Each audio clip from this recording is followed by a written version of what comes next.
अरे साला तुम्ही 2010 चा भाव आजही देता? याची कुठेतरी आम्हाला खंत वाटून राहिली.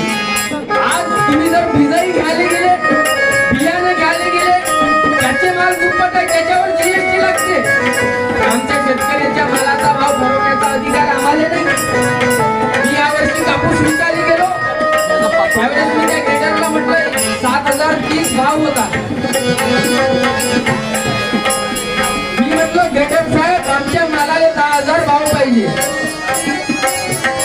तर म्हणे ग्रेडरने एक मला गोष्ट सांगितली की बाबू म्हणे सर्वांच्या संघटना आहे, सर्वांच्या युनियन आहे, पण माझा शेतकरी बापाची युनियन नाही म्हणून ही परिस्थिती आहे. कारण शेतकरी कधी एकत्रितच आला नाही.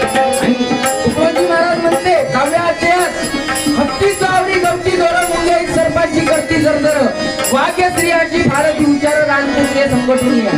रानकुत्र्याची जर संघटना झाली तर वाघाले